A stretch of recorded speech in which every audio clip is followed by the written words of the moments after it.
So, I felt like narrating something, but this is the best battle I had. It was 18 turns long, so that'll tell you the quality of battles I've been getting on Showdown.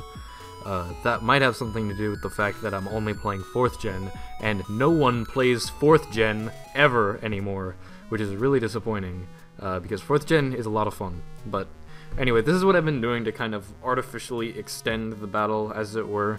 Basically, I've just been recording without audio while I'm battling.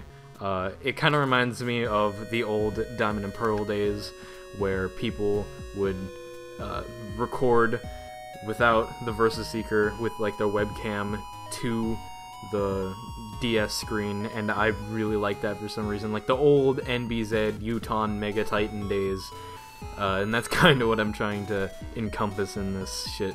So who even knows? But yeah, I don't know if I'm gonna continue with this 4th gen stuff, because I honestly do enjoy it a lot, but unfortunately no one else seems to enjoy it at all, and it's really hard finding good battles. Most of the battles I've gotten have had people forfeit around turn 10, which is really disappointing. But anyway, this is a Trick Room team I've just been using. You might have seen it in my other video called 4th gen. Great names. But yeah, Snorlax is really powerful in Trick Room, and as you can see, it fucking 2-hit KO'd a Powdon. I thought that the close combat here was pretty obvious.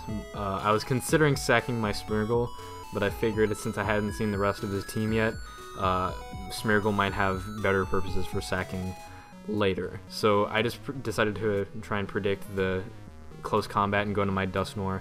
Thankfully it works, and now I can set up my Trick Room again, which is going to be great. Unfortunately, this team doesn't really have a Pokemon that benefits outside of Trick Room. I guess the only one I can really think of is maybe Snorlax, because it's just so fucking powerful that even outside of Trick Room it can take hits, as long as it's not a close combat. But anyway, he didn't know at this point that I had a Magnezone, so I can go ahead and switch into that on his Jirachi. And thankfully, I assume at least his Jirachi was scarfed, because I mean it was Iron Head, didn't have leftovers,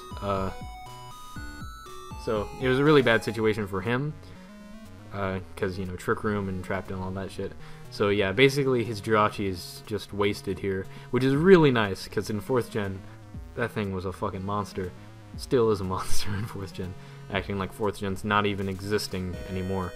But yeah, so after whatever is going on here, I don't know if I'm taking, okay, I guess that was him. I go for the Hidden Power, and then he goes back into his Infernape, and oh yeah, so he goes into his Infernape, and I'm thinking that at this point Magnezone isn't gonna really be able to do anything else, and I have Explosion on my Magnezone just for that reason, so I decided to go for it.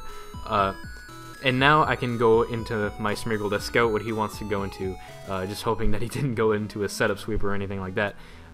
And thankfully he went into his Roserade. Now, this is kind of strange, I feel, but his Roserade uses Stun Spore here. I'm trying to wait to sync it up with the turns, but it's not fucking going.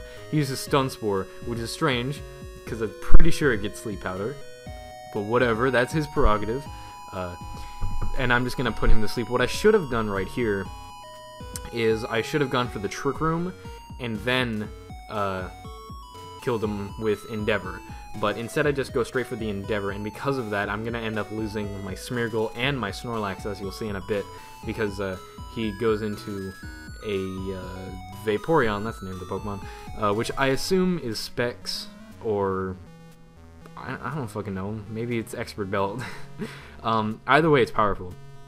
And because I didn't set up Trick Room, I'm gonna die right here. Had I set up Trick Room, I would have been able to go for the Endeavor, and that thing would have fucking died. So now I just have to go into my Snorlax, try and see how much a return can do, and then I believe I'll end up finishing him off with my Dusknoir. But as you can see, or as you will see, because I'm trying to fucking narrate, but the video's not going very fast. Return does a lot of damage. Snorlax is just fucking crazy. But yeah, that's gonna be the battle. Not very good, but what are you gonna do? So I'm probably gonna end up doing this. It's gonna be pretty fucking great. It's gonna exist. So yeah, I'm debating right here because at this point, I want to finish this off in style. So I figured I'd finish it off with the Will-O-Wisp from the Dust Noir. So yeah, that's gonna be the game. GG AAA Prime Lead. That's a pretty fucking stupid name you got there. Thanks for watching, I guess.